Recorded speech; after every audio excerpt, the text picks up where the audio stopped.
US के media की एक रिपोर्ट है। यूएस का मीडिया इंडियन नेवी की बहुत ज्यादा तारीफ कर रहा है, बहुत ज्यादा प्रेज कर रहा है कि बड़े ब्रेव एक्शन सर अंजाम दे रही है इंडियन नेवी, काबिले तारीफ है।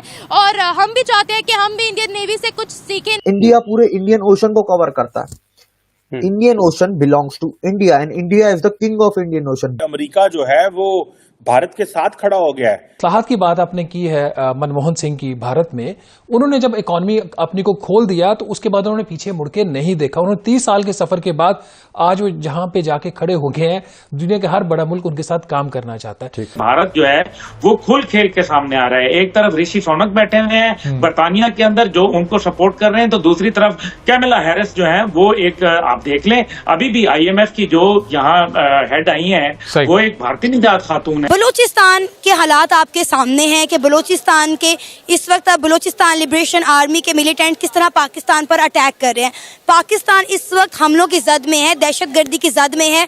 और फिर पाकिस्तान में एक ही नारा सुनने को मिल रहा है कि कश्मीर बनेगा पाकिस्तान। भारत BLA को भी इस्तेमाल कर रहा है, भारत TTP को भी इस्तेमाल कर रहा है to create to destabilize Pakistan, और भारत करता रहेगा।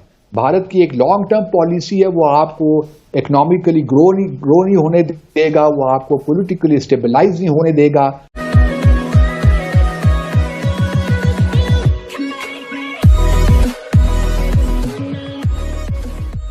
नमस्कार दोस्तों, अब यहाँ पर बात हो रही है इंडियन नेवी की कि इंडियन नेवी पिछले अगर आप कुछ महीने देखें या फिर 1-2 साल देखें तो इंडियन ओशन में अच्छी खासी एक्टिव हो चुकी है। इंडिया ने अपने जहाज भी पायरेट से बचाए हैं और उसके साथ साथ उन्होंने ईरान और पाकिस्तान के भी जो जहाज है वो पायरेट्स मतलब कि जो यहाँ पर गुंडे होते हैं उन सारे लोगों से बचाए हैं। पिछले दिनों की एक बात है कि पाकिस्तान का एक जहाज जो था इन पायरेट्स ने कब्जे कर लिया था। तकरीबन 12 से 16 घंटे यहाँ पर फाइट चली। फाइट इन द सेंस में ये नहीं कह रहा गोलियां चली, लेकिन एक अलग से मेंटल यहाँ पर प्रेशर लगाया जा रहा था उन सारे पायरेट्स पर, और आखिर जाकर उन सारे के सारे जो पाकिस्तानी थे उनको छुड़वाया गया। उनके बाद उनकी एक वीडियो भी रिलीज की गई कि भाई हमें यहाँ पर कैसे इंडिया ने या फिर इंडियन नेवी ने मदद की है वगैरह वगैरह। कहने का मतलब ये है कि इंडियन ओशन में अब इंडियन नेवी जो एक स्टांस बहुत समय पहले होना चाहिए था, सालों पहले, वो हो रहा है कि भाई इंडियन ओशन में इंडियन नेवी के अलावा कोई सुपर पावर नहीं है। इसी के साथ ये वीडियो शुरू करते हैं। और हाँ दोस्तों, सुपर थैंक्स के जरिए हमें मदद करना ना भूलें। यूएस मीडिया कहता है कि इंडियन नेवी जबरदस्त काम कर रही है। यूएस मीडिया की बात करी, यूएस लॉ मेकर्स की बात कर रही हूँ कि वो लोग काफी ज्यादा एक्टिव है। उनके इदारों की उनकी तारीफ क्यों की जा रही है ऑल ओवर द वर्ल्ड? देखिए, ये तो एक आप बैनुल अक़वामी एक सियासत भी है। मैं यूएस को उस हिसाब में नहीं कि अगर वो किसी को सर्टिफिकेट देता है तो वाकई वो मुल्क ऐसा ही है या उसकी नेवी ऐसे ही है, ये इस तरह की बात है। तो ऐसी बात नहीं है। पाकिस्तान की खैर आर्मी नेवी बड़े बड़े कारनामे दिए गए हैं। पाकिस्तान की बात ही नहीं कर रही, मैं तो बात कर रही हूँ उनकी, इंडिया की आप बात कर रही हैं ना। तो मैंने वही कहा कि जरूरी नहीं है कि वो उसको सर्टिफिकेट देता है तो इंडिया की नेवी वैसी है जैसे वो सर्टिफिकेट दे। उन्होंने काम तो बहुत बड़े बड़े किए ना इंडियन ओशन में, काफी ज्यादा उन्होंने जाने बचाई हैं। तो जो काम अच्छा है वो तो अच्छा ही किया उन्होंने। बहरहाल उसके बारे में फिलहाल मेरी कोई इतनी मालूमात नहीं है, इसलिए मैं जो मेरे में वो ह्यूमैनिटी प्रमोट करते हैं। ह्यूमैनिटी को प्रमोट करते हैं इंडिया या अमेरिका? दोनों दहशतगर्द है। आप कश्मीर की मिसाल देख लें, क्या पाकिस्तान अगर वो ह्यूमैनिटी को प्रमोट करते हुए तो बीइंग ह्यूमन जो है ना वो कश्मीर में इतना जुल्मो सितम जो हर बलूचिस्तान को क्यों भूल जाती हैं आप? गिलगित बल्तिस्तान को क्यों भूल जाती हैं? यहाँ पर जुल्म नहीं हो रहा। सरहद पार पे बात करते हैं वो जिनकी तरक्कियों की सारी रिपोर्ट्स शाया करते हैं, हम अपने सूबे भूल जाते हैं। कि अपने सूबों को भी हम देखते हैं, ऐसी बात नहीं है। लेकिन पाकिस्तान के अंदर आपके मैंने जो बात की है, मैंने कश्मीर के हवाले से बात की है। हमने क्या दिया कश्मीर? मिनॉरिटीज के साथ जितना इंडिया में गैर इंसानी सलूक किया जाता है, पाकिस्तान में मिनॉरिटीज के लिए ऐसा कभी कोई सलूक नहीं किया। अक़वाम मुत्तहिदा ने प्रूफ कर दिया है। खा वो बलोचिस्तान में मौजूद हो या वो गिलगित बल्तिस्तान में मौजूद हो, कहीं पर भी मौजूद है। पाकिस्तान में मिनॉरिटीज की बड़ी जो है ना वो इज्जत की जाती है, वहाँ की उनकी इबादत गाहों की, और उनको कितने मंदिर है यहाँ पर? पूरे पाकिस्तान बेशुमार मंदिर है। कितने ढाए हैं? अभी किसी को कभी नहीं, बल्कि अभी ये जैन मंदिर मोड़ पर अभी एक नया मंदिर तमीर कर दिया गया है। उसका ये जैन मंदिर लाहौर, जैन मंदिर को ढाया गया था, 30 साल के बाद उसकी रेनोवेशन की गई है। आप उसके पास जाके किसी का इंटरव्यू ले, वो लोग कहते हैं आज हमें मौका मिले हम हथौड़ा लेकर मंदिर तोड़ देंगे। पाकिस्तान एक दफा फिर दहशतगर्दी की जद में है। पाकिस्तान ने गुज़श्ता कुछ दिनों से बार बार पाकिस्तान पर अटैक किए जा रहे हैं, पाकिस्तान की आर्मी को जो है वो अपनी जद में लिया जा रहा है। क्या कहना चाहेंगे? पहले ईरान, फिर टीटीपी और अब बीएलए। कहा जा रहा है कि टीटीपी और बीएलए ने हाथ मिला लिए हैं पाकिस्तान के खिलाफ।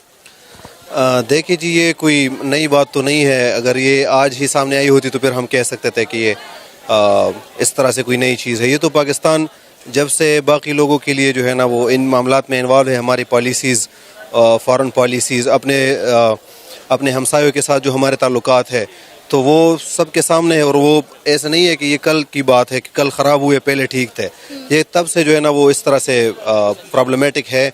तो अब उसका हमें नज़र आ रहा है रिएक्शन, क्योंकि पाकिस्तान थोड़ा सा फाइनेंशियली वीक हो रहा है और कुछ अफ़गानिस्तान में जो चेंजेस आई है पॉलिटिकल और स्ट्रेटिजिक, तो उस हवाले से भी जिस तरह ईरान भी जो है ना वो उसमें भी वो हमें नज़र आ रहा है। तो ये नई चीज़ नहीं है। और बीएलए की जब बात हो जाती है तो बीएलए तो बहुत देर से जो है ना अपनी स्ट्रगल कर रही है। वो अभी जिस तरह उनका इस्लामाबाद में वो आए थे, उनकी ख़वातीन आई थी, तो उनके साथ जो हमारा रवैया रहा, तो ये सारी चीज़ें बहुत ज़्यादा एक्सपेक्टेड थी और इसमें कोई भी चीज़ इस तरह। उनके जाने के बाद ही बीएलए की जानिब से पहला हमला हुआ पाकिस्तान आर्मी पर। जी जी बिल्कुल। तो मतलब वो उनकी आखिरी उम्मीद थी ना कि हम दारुल हुकूमत में जा रहे हैं, शायद हमारा कोई दिलासा करे, हमारी बात कोई सुने, हमें थोड़ा सा तवज्जो दे दे। लेकिन वो जब नहीं मिला तो वो पूरी दुनिया के सामने आ गया कि ये जो हमारे सिक्योरिटी इदारे हैं या जो हमारे लीडर्स हैं, इनके प्रायोरिटीज़ क्या है और ये किस तरह से देखते हैं बलूचिस्तान को। अब आप देखें ना कि गवादर पोर्ट पर जो है वो बीएलए की जानिब से अटैक किया गया है और पहले फायरिंग की गई और उसके बाद जो है बमबारी की गई। और अगर हम गवादर पोर्ट की बात करें तो सीपैक की, आपको पता है कि वहाँ पे 10 साल से वहाँ पे एक भारी चाइना की इन्वेस्टमेंट चल रही है।